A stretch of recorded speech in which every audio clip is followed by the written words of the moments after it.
하나님의 말씀은 빌립보서 2장 12절에서 18절 말씀입니다.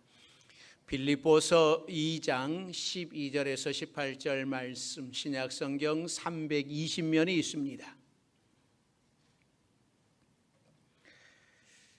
다 찾으신 줄 알고 봉독하겠습니다. 빌립보서 2장 12절에서 18절 말씀 봉독합니다. 그러므로 나의 사랑하는 자들아, 너희가 나 있을 때뿐 아니라 더욱 지금 나 없을 때에도 항상 복종하여 두렵고 떨림으로 너희 구원을 이루라.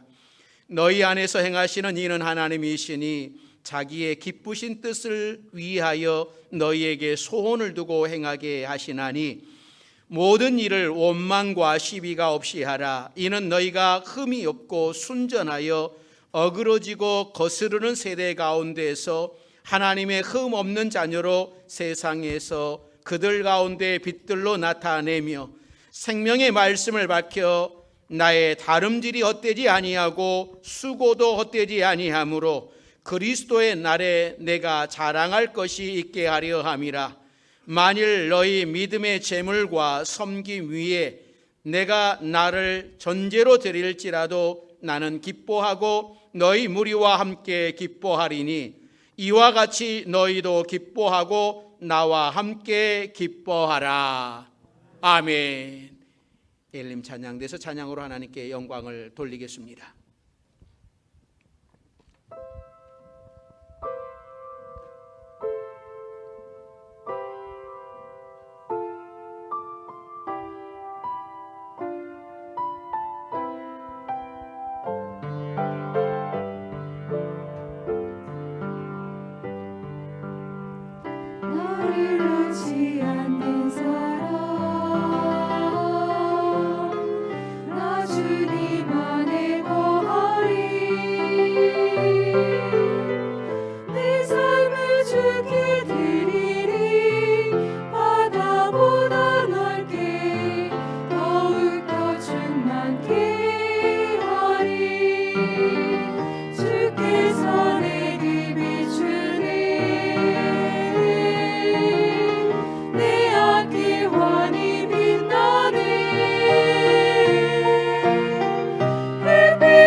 더욱 아름답게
아멘.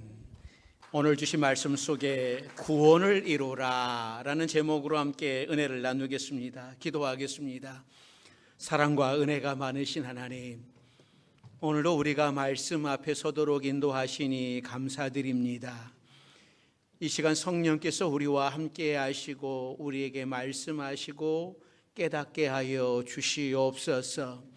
오늘도 하나님 앞에 나오며 여러 형편과 처지들을 가지고 나왔사오니 우리를 긍휼히 여겨 주시사 회복의 역사, 구원의 역사, 치유의 역사들이 일어나도록 도와주시옵소서.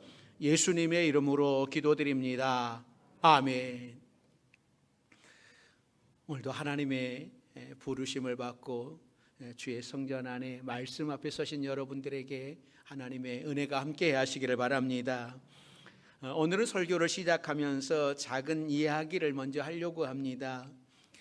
미국에서 사역을 하시는 어떤 목사님이 어느 날 밤 11시가 되었는데 속이 너무나 좋지 않아서 약을 사러 나갔답니다.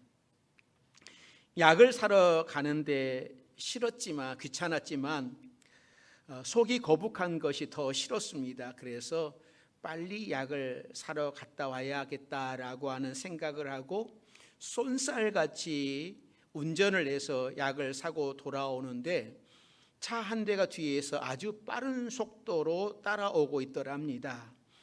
집 차고에서 내리려는데 그 차에서도 누군가 내렸습니다. 자세히 보니까 경찰관이었습니다. 차에서 내리지 말고 들어가서 기다리시오라고 말하면서 이 경찰은 차를 조회하기 시작했습니다. 차를 내가 너무 빨리 몰았구나라고 후회했지만 이미 늦은 일이었습니다. 평소에도 이 목사님은 과속 운전을 했습니다. 집에서 교회까지 사모님이 운전하면 12분 걸렸지만 목사님이 운전하면 7분 안에 들어왔습니다. 경찰은 운전면허증, 보험증, 자동차 등록증을 요구했습니다. 목사님은 부드러운 목소리로 내가 잘못한 것이 무엇냐고 물었습니다. 그러자 이 젊은 경찰은 씩 웃으면서 몰라서 물으십니까? 속도 위반, 정지신호 위반입니다. 혹시 그렇게 빨리 운전하지 않으면 안 되는 이유가 있으셨습니까? 하고 물었어요.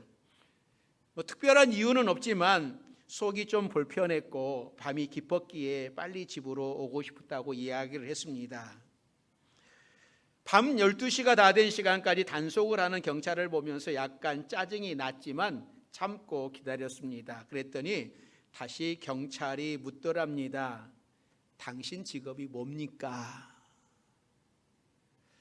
이 목사님은 순간 당황하면서 저 목사입니다.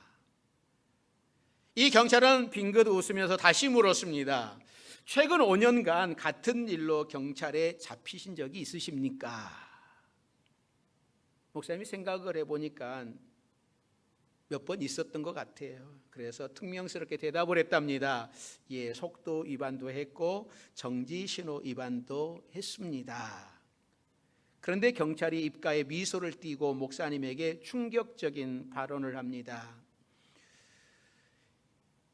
경찰에서 당신에게 티켓을 발부하는 이유는 당신의 운전 습관이 달라지기를 요청하는 것입니다.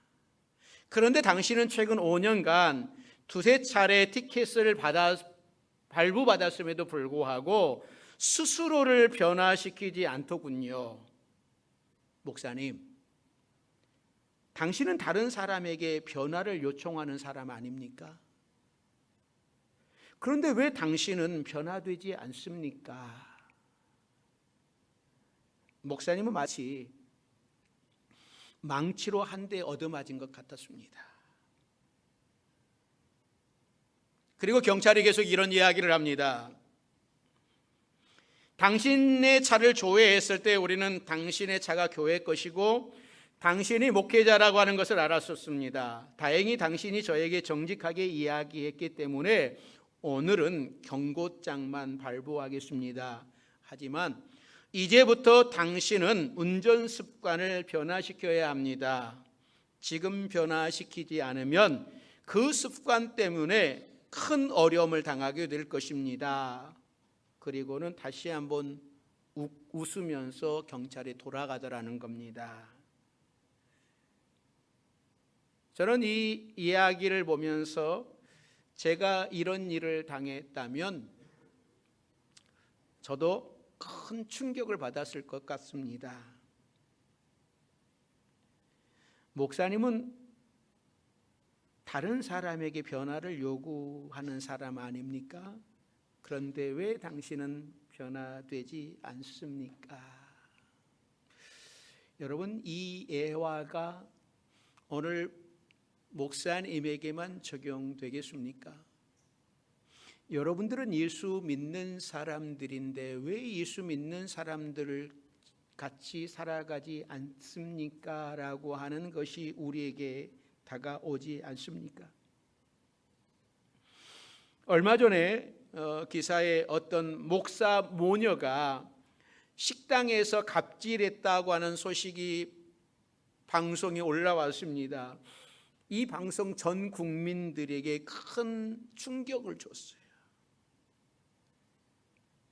그러기에 우리 성도들이나 목사나 우리는 특히 조심스럽게, 또 여러분들이 안 믿는 남편이랑 안 믿는 사람들이랑 살아간다면 어떻게 살아가야 될는지, 오늘 설교를 시작을 하면서 이렇게 이야기를 길게 한 이유가 있습니다.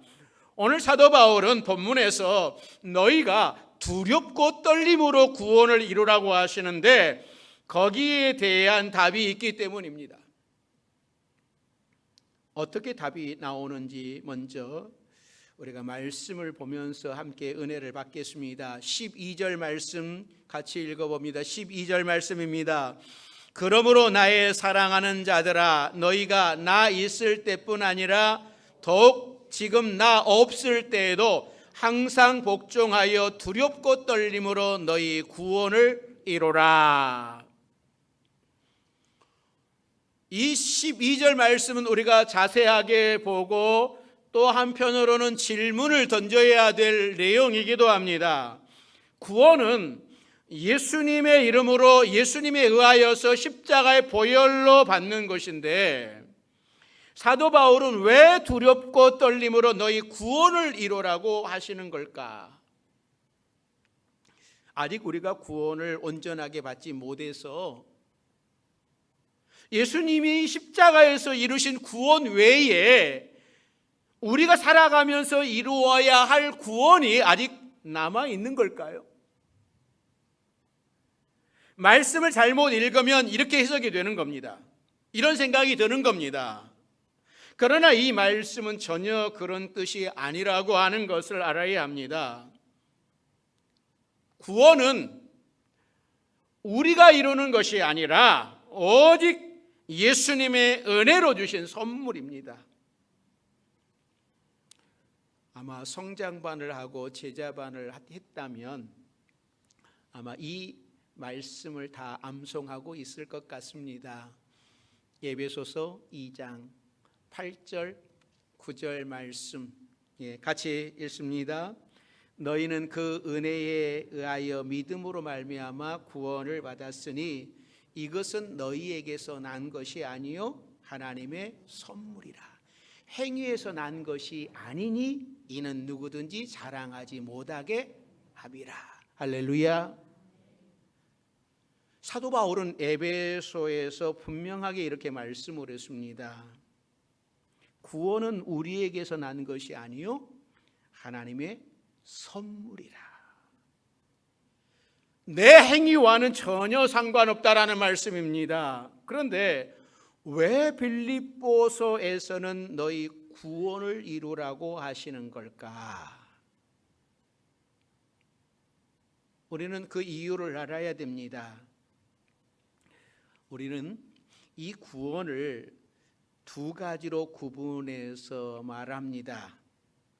첫째는 칭의의 구원입니다. 칭의.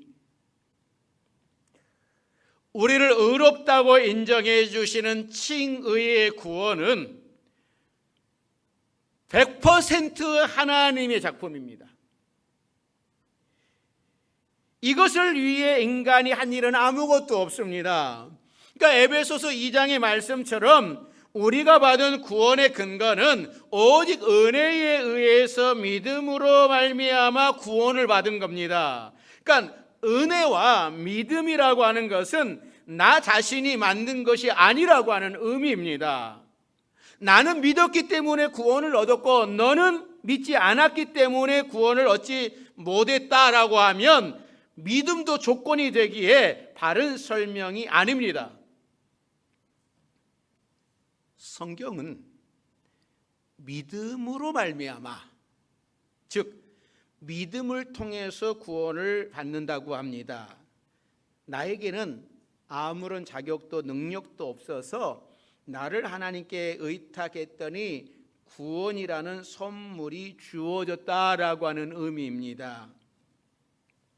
그러니까 칭의의 구원은 언제나 하나님이 근거이시고 하나님이 출발이시고 과정이시고 완성이신 거예요. 칭의의 구원의 가장 좋은 예는 이스라엘 자손들의 출애굽 사건입니다. 그들은 애굽에서 400년 동안 노예 생활을 하고 있었어요. 그들이 애굽에서 벗어날 수 있었던 것은 그들이 무기를 구해서 독립전쟁을 일으켰거나 돈을 주고 노예 문서를 사서 폐기 처분했기 때문이 아니라 출애굽의 역사는 전적인 하나님의 작품인 겁니다. 우리도 마찬가지입니다. 우리가 하나님에 대해서 잘 알아서 교회에 나온 것 아닙니다. 눈에 보이는 것이 전부이고 세상이 이끄는 대로 끌려가던 인생이었습니다. 그런 우리 인생에 우리가 한 번도 요청한 일이 없음에도 하나님께서 개입하여 주셨습니다. 가족을 통하여서 예수 그리스도가 누구이신지를 듣게 되었고, 친구를 통하여서 천국의 실제를 듣게 되었고, 직장 동료를 통하여서 영생이 무엇인지를 듣게 되었고, 심지어는 낯선 장소에서 낯선 사람을 통해서 하나님이 우리 인생에 관심을 갖고 계신다라고 하는 것을 듣게 되었습니다. 이 은혜가 너무 놀라서 우리는 지금도 하나님 앞에 와 있는 거예요. 하나님을 내가 믿는 것이 아니라 하나님께서 믿게 해 주셨어요. 믿어지게 해 주셨어요. 그래서 하나님의 은혜로 구원받아서 하나님의 자녀가 되었고 천국 백성이 되었습니다. 이 구원의 은혜를 오늘도 감격하며 찬양하는 성도들 여러분들이 되시기를 바랍니다. 그래서 구원의 그 소중함을 알면 내게 베푸신 은혜가 너무나 큰데 내가 주님을 위해서 뭐 할까요? 정말 아무런 뭔가 없는 나를 십자가의 은혜로 나를 구원해 주셨던 것이, 믿어지게 해 주셨던 것이 이게 깨달아지면 그 다음부터는 가치관이 바뀌는 거예요. 아, 이게 은혜구나. 그래서 하나님의 영광을 위해 살겠다라고 하는 그런 결단이 있는 것이죠. 칭의로. 자, 두 번째는요, 성화의 구원입니다. 칭의의 구원이 한순간에 하나님께서 우리를 자녀 삼아 주셨다면 성화의 구원은 그 자녀에 맞는 합당한 삶을 살아가는 겁니다. 저희 집에는 세 자녀가 있습니다. 셋이 차례로 태어나면서 우리의 자녀가 되었습니다. 그런데 이 셋이 살아가는 삶의 방식이 다 다릅니다.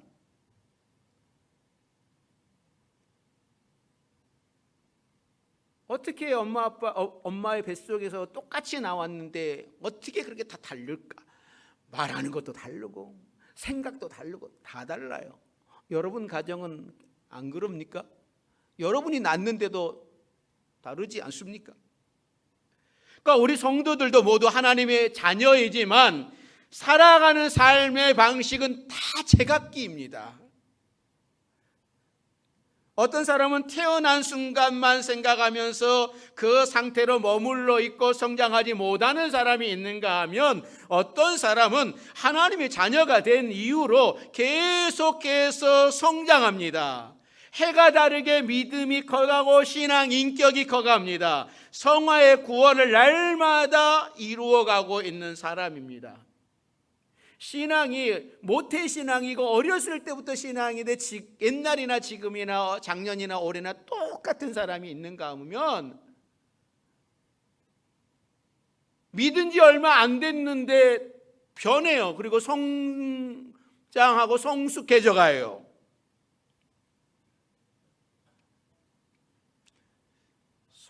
처음에 설교를 시작하면서 이야기했던 내용을 다시 생각을 해봅니다. 이 목사님은 우리가 생각한 대로라면 이미 칭의의 구원을 받으신 분이겠죠. 그런데 살다 보니 경찰한테 잡혀서 또 이 땅에서 지켜야 할 법규인 교통법규를 제대로 지키지 못해서 당신의 삶은 이제부터 변화해야 한다라고 하는 말을 경찰로부터 듣기도 했습니다. 아직 변화되어 가고 있는 것이죠. 그러니까는 성화의 단계가 아직 미숙한 것이다라고 말할 수 있겠습니다. 또 식당에서 난동을 부렸다고 하는 목사 모녀는, 그분이 정말 목사인지는 모르겠습니다. 하지만 이분들은 성화의 단계에는 아주 미숙한 분이라고 할 수 있습니다. 이런 사람들을 통해서 세상은요, 하나님의 자녀들을 무시합니다. 야, 예수 믿어도 다 똑같다. 안 믿는 시어머니가 봐도 예수 믿는 며느리랑 세상 사람이랑 똑같다. 그래서 무시하는 거잖아요. 여러분, 하나님의 자녀로 이미 칭의의 구원을 받은 우리는 성화의 구원도 중요합니다. 이미 칭의의 구원을 받았기에 이 구원을 빼앗기지는 않습니다. 그러나 구원받은 천국 백성이라고 해서 이 땅에서 아무렇게나 살아도 된다고 하는 의미는 절대 아닙니다. 이단들은 그래요. 나 이미 구원받았으니까 내가 이렇게 살아도 저렇게 살아도 별 상관없다. 이단들은 그런 이야기를 하면서 막 살아갑니다. 우리는 이단이 아니잖아요. 성화의 구원을 이루면서 살아가야 되는 겁니다. 우리 인생은 예수님을 한 번 믿고 곧바로 천국에 입성하는 것 아닙니다. 장거리 경주처럼 신앙의 경주를 완성한 이후에 천국에 들어가는 겁니다.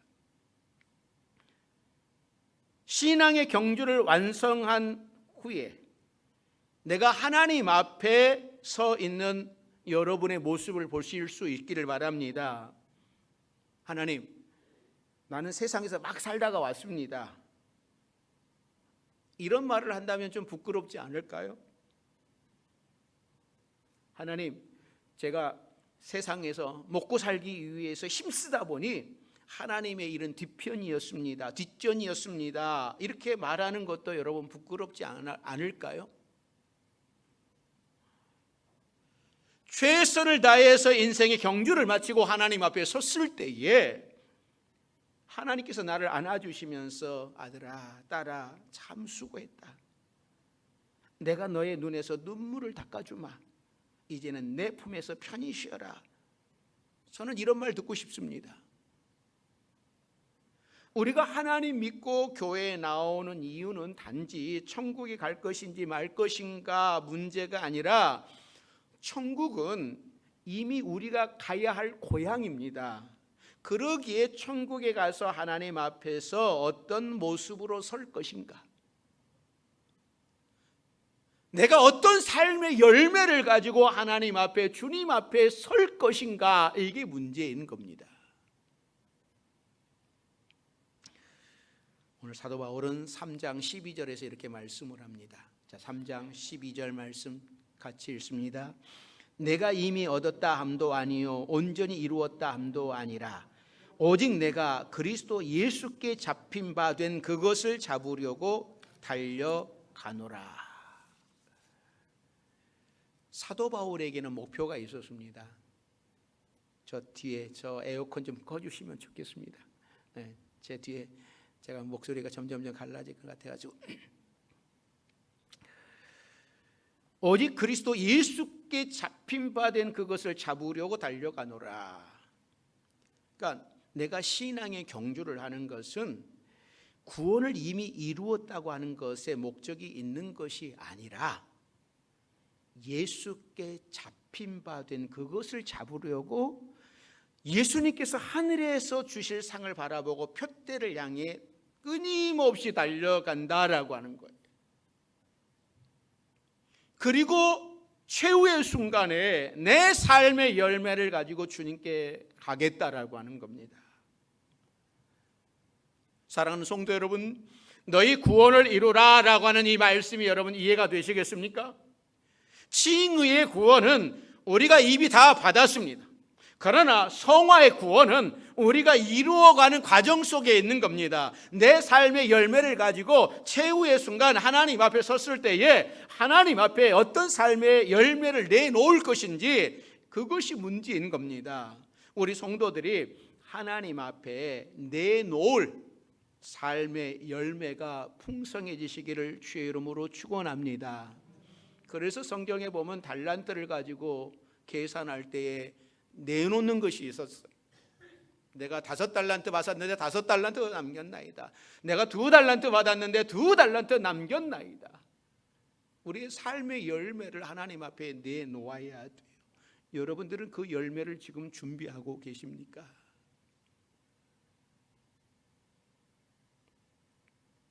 사도 바울이 특히 이 구원을 두렵고 떨림으로 이루라고 했습니다.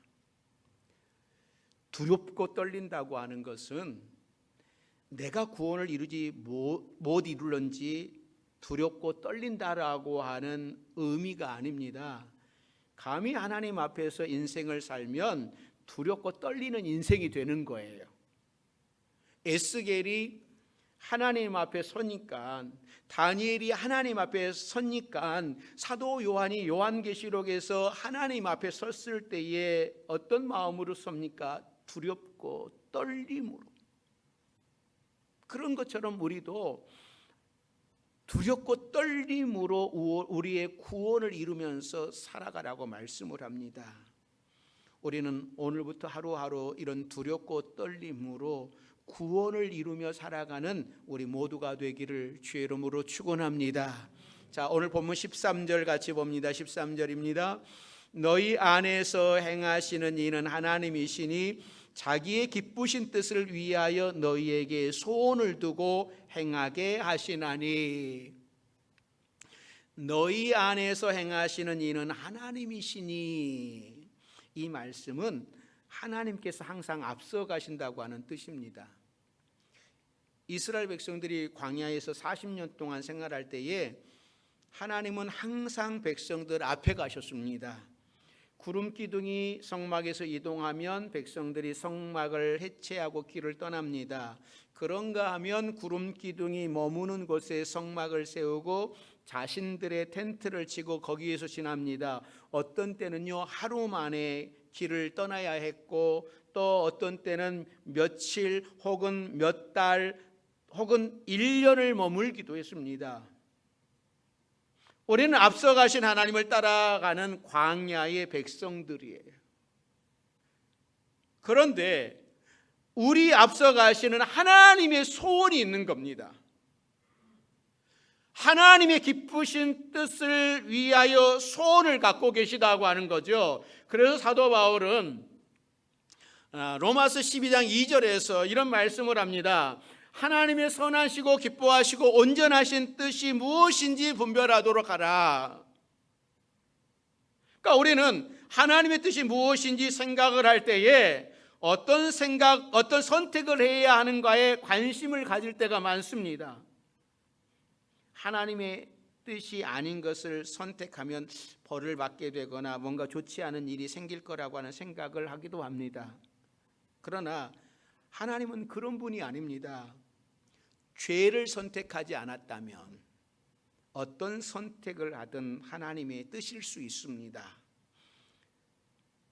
어떤 선택을 하면 벌을 받게 될까가 아니라 내가 할 수 있는 많은 일 중에 하나님께서 기뻐하시는 일은 무엇일까 생각하고 선택을 해야 됩니다. 하나님께서 기뻐하시는 일을 선택하다 보면 그것이 나에게 좋은 일이 되는 것이고, 하나님이 기뻐하시는 일을 선택하는 일이 많아지게 되는 겁니다. 신앙 성장이란 결국은 하나님이 기뻐하시는 것을 나도 기뻐하게 되는 겁니다. 이게 신앙 성장하는 것이고 신앙이 성숙해져 가는 거예요. 그러니까 어렸을 때는 이게 하나님이 좋아하는 건지 저거 하나님이 싫어하는 건지 몰랐는데 성장하면서 이거 하나님이 싫어하는 거구나, 하나님이 좋아하는 거구나 바뀌는 거예요. 가치관도 내 거에서 바뀌는 거죠. 찬송가 가사 보면 나의 품은 뜻 주의 뜻같이 되게 하소서. 그러니까 성도는 항상 이런 마음을 가져야 되는 겁니다. 또 이런 마음을 가지려면 나의 품은 뜻 주의 뜻같이 되게 하소서, 이런 마음을 가지려면 오랜 기간 동안 말씀에 순종할 때 이게 가능한 거예요.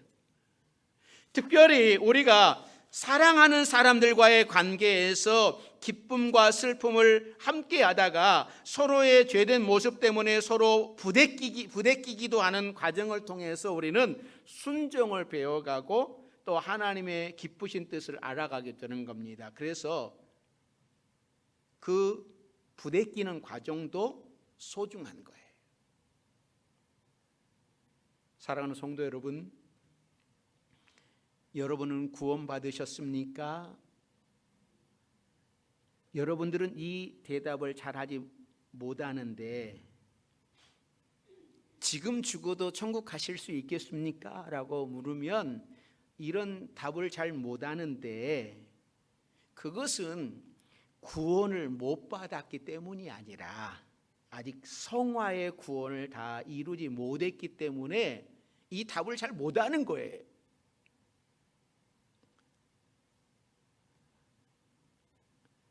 그러나 성화의 구원은 누구나 아직 이루지 못했습니다. 저도 마찬가지고 그것은 최후의 하나님 나라 갈 때까지 전부 이루어지는 거죠. 이제는 내가 구원 받았는가 못 받았는가에 신경을 쓰지 마시고 이미 받은 구원을 감사하면서 성화의 구원을 이루며 살아가는 여러분들이 되시기를 바랍니다. 내가 하나님 앞에 드릴 삶의 열매가 무엇일지 그 열매를 손에 들고 가기 위해서 구원을 이루며 살아가는 여러분들이 되시기를 바랍니다. 구원을 이루되 내 뜻대로 사는 것이 아니라 하나님 앞에서 두렵고 떨리는 마음으로 구원을 이루며 살아갈 수 있기를 바랍니다. 그래서 하나님의 기쁘신 뜻과 소원을 이루어드리며 살아갈 수 있는 우리 파주명성교회 모든 성도들이 되시기를 주의 이름으로 축원합니다. 기도하겠습니다. 사랑과 은혜가 많으신 하나님, 하나님께서는 예수 그리스도의 십자가의 은혜로 우리에게 구원을 주셨습니다. 칭의의 구원을 주셨습니다. 구원받은 우리는 또 이 땅에 살아가면서 하나님의 백성으로 하나님의 자녀로 살아가면서 성화의 구원을 이루면서 하나님을 기쁘시게 또 믿지 않는 사람들에게 믿음의 선한 영향력을 끼치며 살아가야 할진데 우리 파주 명성교회 모든 성도들이 성화의 구원을 이루어가며 하나님의 뜻을 이루고 하나님을 영화롭게 하는 우리 모두가 되게 하여 주시옵소서. 예수님의 이름으로 기도드립니다. 아멘.